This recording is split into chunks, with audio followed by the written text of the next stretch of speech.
have your home independent, and then that, the Cybertruck is backup for your backup.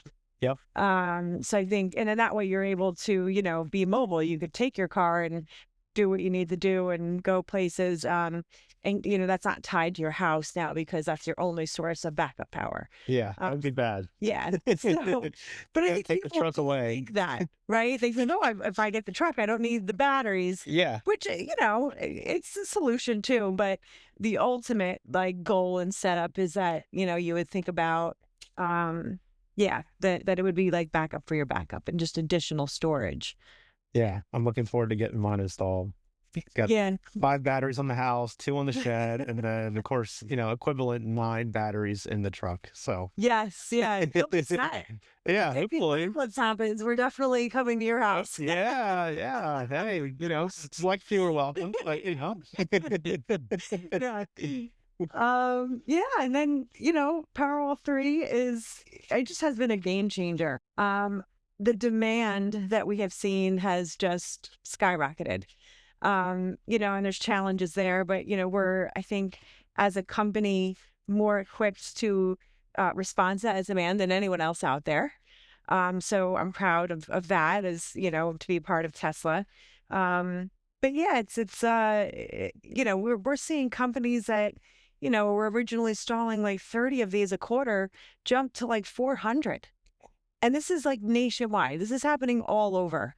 So it's been pretty amazing to see, challenging to work with, as getting the product sometimes. We can't get enough. Yep. Yeah. That's a good problem. Yeah, it's a good problem, but it's stressful. Where, for you guys especially, and, I like to see everybody happy and healthy and putting food on the table. So I want everyone to keep going. So I think that's what stresses me out a little bit, but we're working through it. And I think Q3 is when we're looking at some really evening out, bringing these lead times down and stuff like that. And so. What was the ramp? So I think it was 1,000 in one day, not too long ago, and then it got up to 1,500 in one day. Yeah. Right? Yeah. That was last week. And we still don't have enough. Don't have enough. That's unbelievable. Yeah. It's amazing. And that is what's great, is that we actually have the production capacity. It's there. It's just, procuring the raw materials in that short of a time was challenging. But again, I don't really think anybody could have responded to it more than or better than Tesla did. Yeah, no, I don't think many companies out there could ramp that fast. Yeah, or write that check for the raw materials, right? Yeah, for sure. Because it was a big one. I'm pretty sure it was a really big one. Yeah. Feature says, I'm really looking forward to the backwards compatibility. That's going to come in 2025. That you can actually add to existing Powerwall 2 systems. Okay. Yeah, that'll be nice. Yeah, because that's creeping up. It's when we first made the switch, I think my biggest goal was to tell all my CIs, hey, make sure you're looking at this for anybody that wants to add more batteries, because that's where it really mattered, where this switch to, Powerwall 3 happened. Because there was going to be a bit of a lag for that, that backwards compatible unit to come out. Yep. So I'll be looking forward to when that happens. We have a lot of previous customers asking about, additional battery storage, and, we're telling them to hang tight for now, but yeah. Yeah, it's coming. 2020. Yeah. Yeah. What else? We get a lot of questions about what's the difference between Powerwall 2 and Powerwall 3. So Powerwall 2 was this amazing product for 7 years. It was our go-to, but it didn't have Tesla inverter technology. There was an inverter in it, but it couldn't handle, solar on its own. And I think Tesla looked at this hey, we're the largest inverter manufacturer in the world. We put inverters in everything, in cars and Megapack. And when you look at our competition, I think we actually make 33 times more than everybody combined. Yeah. So they thought to themselves, hey, let's use our own inverter technology. Mm-hmm. And with that, so a lot of good feature sets opened up where, and there was a bit of an evolution. We had Powerwall Plus that came out. That was, plug and play type solution with the inverter, 7.6 inverter. We have our standalone 7.6 inverter now. But they integrated it into one unit with Powerwall 3, and now it's an 11.5 inverter capable of, handling 20 kilowatts of solar on its own. It's really cool because you can't see it. And it's inside the battery. Yep. Yeah. And where this really is, we just had an incident where, we had like an upset homeowner because he wasn't understanding the technology behind with a third-party inverter, where it's, we will work with that. We don't want to we want to be available for retrofit and that kind of stuff. I'm not sure what this gentleman's solution was, but he did have a third-party inverter. And what happens is he was, he lost power. He was out in Pennsylvania. A couple days they were without it.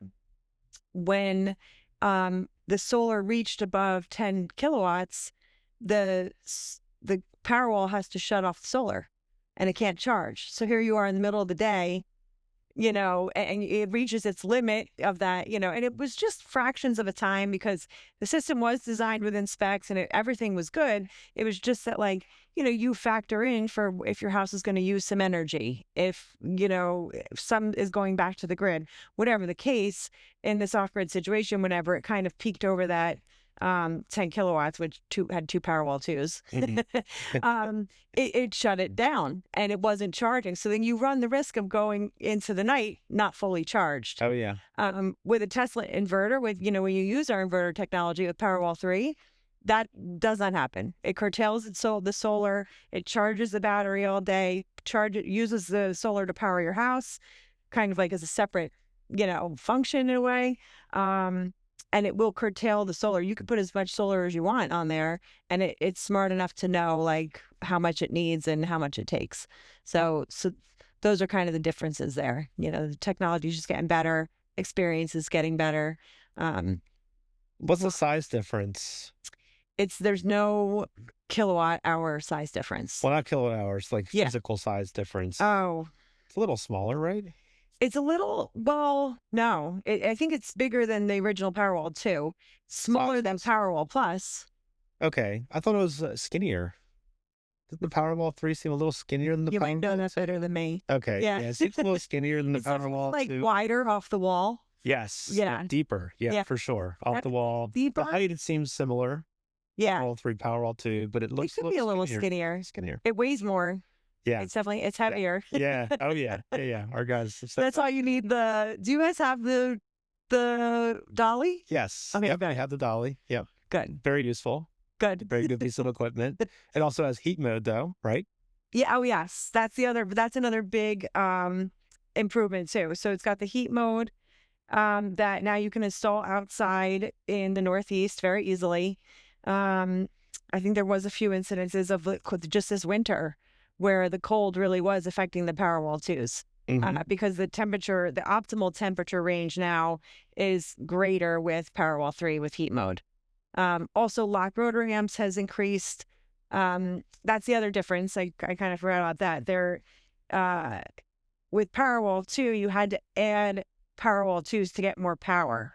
With the increase in these power ratios in Powerwall 3, it makes whole home backup a lot more possible with just one Powerwall. Yeah. Yeah. Yeah, which is great. We don't need 2 or 3 for a full home backup. We can a lot of times get away with 1. Yeah. Which makes it more affordable, and the attachment rate is much higher. Yep. Because of that. And I point out that, just because you can handle these home loads and these inrush currents, lock rotary amps, that kind of thing, that's not related to how long you can last, right? And that's what expansion pack is for. Mm-hmm. So the expansion pack is now just adding storage. It's bringing down the cost of adding that storage because it's taking a lot of the brains out, and it's just storage. Just storage. Yeah, plug and play, very easy to add on. So that's what you're going to want. When I say it's like, think about a microwave at 1,000 watts. With one Powerwall, you could run that for 13 and a half hours with one microwave, or you could run 13 microwaves for an hour. So it just depends on how much, energy you use in the house. And, you got to think about that. But also that kind of goes to show you what that 13 and a half kilowatt breaks down to. Yeah. Yeah. We do have a lot of people ask, like, how long, if I lose power, how long will I have of electricity with one battery, two battery, three battery? Yeah. And it's very difficult to just blanket statement that. But Yes. do you have a general rule of thumb for people when they ask that question, how you could answer that? I don't know if there's a general rule of thumb. I think the way I look at it is I think about like one Powerwall gives you, for like a ranch house, maybe 1,200 square feet, 1,500 square feet. I think one Powerwall would be okay for those situations of, we're off grid or it's a blackout. We just need our fridges running. We want to watch a TV. We're not going to like dry our laundry or like cook a turkey. But if you had two of them, you probably could just live like you don't even have to worry about it. And that in that size of a home.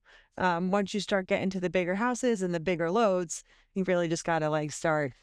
There's some people out there that have 10 of these things on. You have 5. Yeah.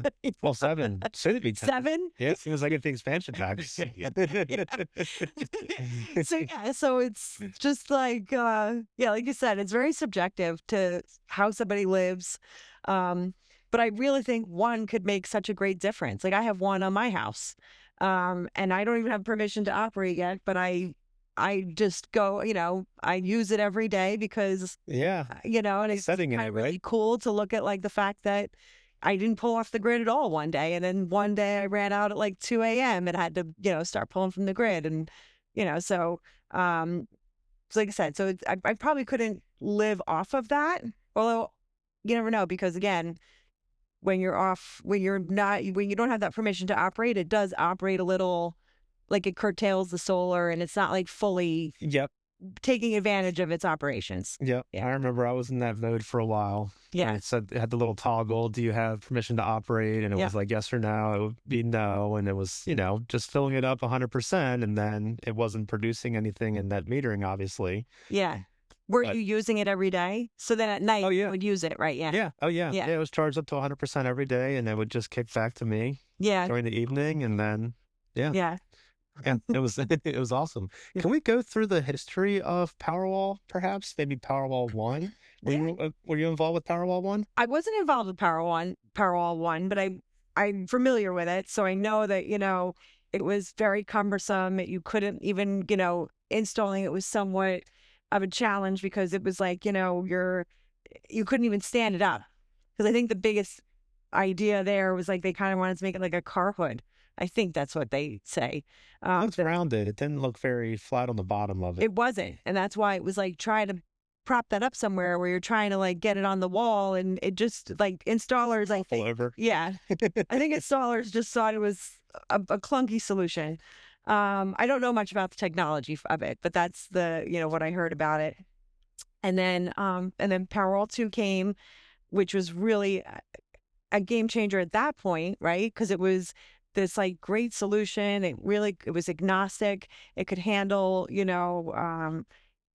this compact solution, all that kind of stuff. So, so Powerwall 2, and that was for 7 years ish, that was the go-to, and what we would constantly improve upon it.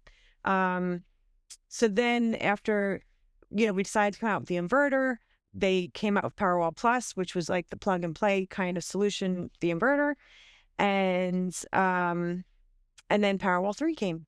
Yeah. And then, we just keep it. And my boss always says this, and I like this, that, he opened my eyes to it, that the day you buy a Tesla car or a Tesla Powerwall, that is the worst version of that you will ever own, because it's constantly changing. It's constantly updating and getting better.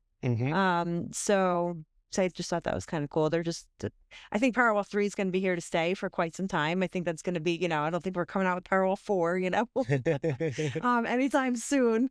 But yeah, it's just, a great, I think just this evolution got to like a really good place with Powerwall 3. And it seems like, when Powerwall 2 was around, there were competitors that were building batteries as well. And it seemed like a lot of solar companies were starting to use different batteries. And now with Powerwall 3, it seems like everybody wants Powerwall 3, which is why the demand's so high, right? Yeah. Yeah. And again, we're like the fact that we're both an AC and DC solution, right? This is like your solution for everything, I think is really helpful. And I think when these battery companies were kind of coming out and like competing, they were trying to keep up with Powerwall 2. Well, now we have this solution that actually can handle solar. And some of our competitors don't. It's like it's still that, agnostic solution, which is good. But, I mean, let's talk about, too, the fact that how much money it saves when you use the integrated inverter. So I think that's like something that the competitors, when we came out with the Powerwall 3, they lost out on that a little bit.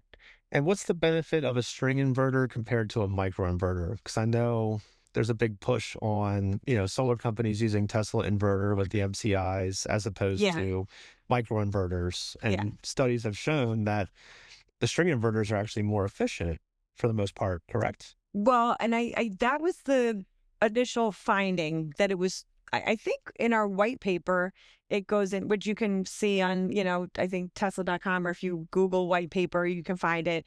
It's a public document, but it has a study with, very like systems side by side. And this was how much production came out of this and whatever.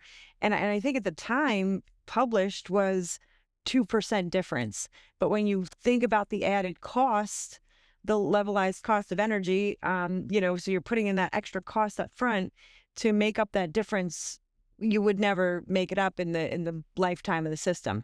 And so that's what they originally came out with. And now we are kind of coming back with data that they do outperform. So I don't think we've published that yet, or, maybe have enough to prove that. But our findings are that, they string inverters are the way to go. I think so. I just think it's such a simpler way, less service issues. You're not. It's like one thing. So even if it did, and some people will say, "Oh, but it's a single point of failure. If it fails, the whole system goes down." And it's like, yeah, but you roll a truck with one guy, take the thing off the wall, you replace it, and you're done. Yeah. So you're not having to like go up and change everything. And even our warranty, our warranty covers workmanship for the full warranty and that kind of stuff. So I think when you dig into the nuances of the warranties, even our warranty's better on covering all that kind of stuff. That's awesome. Now, what about Powershare? That's something that's been newly released. I think last year? Yeah, it was new. It was released pilot. It was still in the pilot stage till just recently. Oh, okay. Yeah, so you guys were involved in that pilot, so that's why you had access to early installs and that kind of stuff. And it was just, you were on the webinar the other day. They just kind of announced, okay, hey, now everyone's allowed to come and learn about Powershare and get certified, install it, that kind of thing. So and it is exciting. Like I said, we were talking about it before. I wish I knew a little bit more like on the technical side of it, but it just opens up more for the ecosystem, for all Tesla stuff. So the term Powershare, so when we installed the universal wall connector at my house, we were told that we could Powershare with it, meaning we could have one car plugged into the universal wall connector like on the house, and then the universal wall connector on the shed, we could have another car and it would share the same breaker, Powershare the same breaker. So it would go from 48 amps down to 24 for each vehicle. So instead of getting the full charging capabilities of each vehicle independently, they shared the breaker. So we did that Powershare setup at my house just to kind of test it. It was interesting. from my understanding, like apartment complexes and multifamily installations where you have the wall connectors on the outside with the pedestals and all that. Yeah. If you install Powershare capabilities, one vehicle charging at a time will be 48 amps, then it goes down to 24 for each one. If there's two and then it goes down, they share the same breaker so that they're drawing the same load.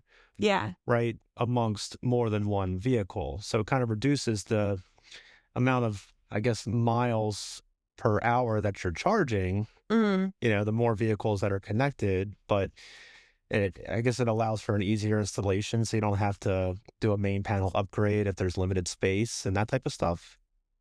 I think that's really thought about even with expansion pack with Powerwall 3. You only need 160 amp breaker.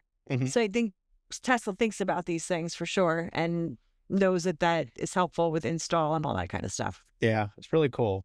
Yeah. And that's why when Tesla came out with Powershare for the vehicle sharing to the home or another vehicle, the term was a little confusing to me because I was like, wait a minute, I thought Powershare was we're sharing the same breaker with the wall connectors, but it's also a term used for when the Cybertruck in this case, right? Yeah. No vehicles other than the Cybertruck currently, but the Cybertruck can power share with the home, taking energy from the Cybertruck's battery pack and giving it to the house for, home personal energy consumption. Yeah. And then you can charge other vehicles off of it because it has the outlets on the Cybertruck as well. And from my understanding, future vehicles will unlock that capability. And I guess the last webinar, it was discussed that that's kind of needed to help balance the grid and help with load shedding and stuff like that. Is that accurate? Makes sense. Yeah. Yeah. And and even the ability that Cybertruck can go power, like if you run out of energy in your Model Y, and your wife comes and she can charge it with the Cybertruck. Yeah. Yeah. So have there been cases of people that have run out of juice on the roadways and a Cybertruck pulls up and gives them a little bit of juice to make it home to the next supercharging station? Yeah. We'll have to put out that question and see if anybody tells us that story. Yeah, that would be pretty funny. Yeah. What else can we talk about? Is there anything else exciting going on in the energy world? I mean, if there is, I can't think of it right now. Anything with wall connectors? We got the standard wall connector, the universal wall connector. I haven't heard anything on that, like the new, like anything really new and exciting there. The universal wall connector, it's, because I know before not everyone was on the North America charging standard, NACPS, whatever, which is why I guess the universal wall connector exists. But yeah, eventually there'll come a time when we won't need a universal wall connector. It'll all be just the same adapter, correct? Yeah, because that's what they standardized, right? Yeah, standardized now. Every vehicle is using the same charging mechanism. Okay, cool. So that'll eventually just be, those cars are going to last quite a while, so that would have to be around for I guess to allow other people to tap into the charging. And it is attached, right? So like that was the funny thing that some guy called and told me he didn't have the one attachment. Yeah, it's built into it. You just try to hold the button down and it pulls out. It's like it looks like it's like this different button that you press and it's like I was asking the same question. I was trying to figure out where's the actual part? It's just a regular adapter. Those obvious things. I had to look too because I was like, I'm not sure. I looked at the spec sheet and I was like, oh, it looks like it's like all there, but it's just conveniently like, you just switch, depending on what button you press. And for Powershare, we can do Powershare without solar and batteries currently. I believe we can also do it with solar, right? Powershare with solar attached to the house, but we won't be able to do Powershare coupled with a home energy battery like the Powerwall until later this year. Yeah, I guess so. I'm not positive on that one. Okay, yeah, because that's what I'm waiting for. That's the only reason I don't have the Powershare with my Cybertruck is because I have the Powerwall batteries. Yeah. So they need to work together and communicate together, I guess. But the Powerwall, the Cybertruck is about 9 Powerwalls. Yeah. Is that right? Yeah. Storage capacity, which is unbelievable. How many batteries on average do people tend to get these days? Is it one because of the Powerwall 3's capabilities, or is it still a couple? I think it's definitely regional. Like, so, depending on where you are, Right now, like North Carolina is a very typical one per household because that's how their incentive is working right now. Or their, what do you call it? Like the, I guess it's an incentive. Yeah. And like the utility incentive. So, I mean, and it's going crazy down there with like the demand and how many people are putting storage on it because the incentive is so good. But typically they're just one per. Around here, you see think you see multiple, like 2 would be your average. And you're more likely to see, these guys kind of out in more of the rural areas that want to add like, 5, 10, batteries. Florida too is another one. You will often see 10 plus battery installs. Wow. Yeah. In places like Florida for some reason. And is there a limit to how many batteries you can have? Yeah. So right now, and you can see like the roadmap, Powerwall 2 was a max of 10. 10 per gateway. 10 per gateway, yeah. And then now though you can have up to 4-liter units with 3 additional expansion packs. And the 4 liters are the regular Powerwall 3s with the inverters built into them. Yeah. Okay. Expansion pack is just the storage only, the plug and play solution. Later this year, it will open up to every single one of those Powerwalls being able to include 3 additional expansion packs. Okay. But that's coming, I guess, a software update or something along those lines. And that'll be 16 total batteries. Yep. Okay. Yeah. So 16 total batteries. Can you talk a little bit about the gateway and the home backup switch? So, so you can use like one or the other, right? So, gateway and the difference between gateway 2 and gateway 3, right? So, now that there's intelligence in the Powerwall 3 with the inverter, you do need less in the gateway. So gateway 2, had, like that remote metering capability. And they did remove that with gateway 3. So there's a little bit of a backward step if you're using a third-party inverter or you're doing partial home backup. You're going to need that remote meter. You're going to have to add it back in at an extra cost. So they removed it, brought down the cost, and then, if you need it, you can add that cost back in. So that's gateway 3. And then the backup switch is, if you're doing whole home backup, it really is a no-brainer because it can bring a 4-hour install down to like 20 minutes. And that's because like a lot of the rewiring and all that other stuff goes into that gateway. A lot of the labor is focused there when you have to do partial home or that kind of stuff. But also we run into challenges with AHJs accepting it, accepting backup switch. So some companies just feel comfortable with the gateway solution. They'll do that. There is a solution using just another meter pan with the backup switch in there, and just you can put a blank plate on there. I always say the difference there is, you're saving, if you get to use backup switch as it's intended, it's awesome. It's like, maybe $1,000 in cost savings, and you're bringing a 4-hour install down to 20 minutes. If you had to do the second meter pan solution, maybe you're looking at maybe saving 3 hours and maybe like $750 in material. So it's still savings on both accounts. But for some reason, I think people just tend to gravitate back to that gateway 3 for some reason. Familiar, maybe the utility company hasn't approved the backup switch yet. Yeah, but if you put in another meter pan, you don't need their approval. Oh, that's right. Yeah. Well, I guess then you have multiple meters. Yeah. Well, you can put a blank in, so you don't even need. You have multiple meter pans. Yeah, pieces of equipment. Yes. Yeah. So ideal situation is Powerwall 3 with a backup switch. Yes. And that's the 2 pieces of equipment that are on the outside. Yeah. And the rapid shutdown is right on the side of the Powerwall 3. So you don't even need a physical, what do they call it? Knife switch? Knife switch. Yeah, you don't, but some AHJs make you still do it. I know. They tried to do it in my house, and we convinced them that Did you? press the button. Yep. Yeah, we convinced them. Yeah, they were like, all right, well, yeah. My house has a knife switch and a rapid shutdown button. like the red e-stop button. Oh no, it's not like, the red button. I know. Everyone pressed the red button. I know. So, yeah, but I mean, maybe I could have fought it, but I didn't. So I was just like, ah. Did you meet the inspector? I did. Well, I met the fire inspector. I would assume that's the same, right? Is that? Yeah. Yeah. Electrical inspector. Because I think the building I think I had to have a building and a fire or something.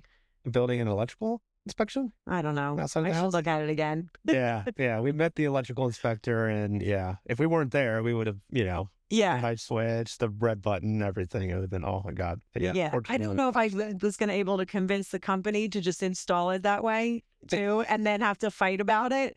So I just went with what they knew, and maybe we could fight that fight later.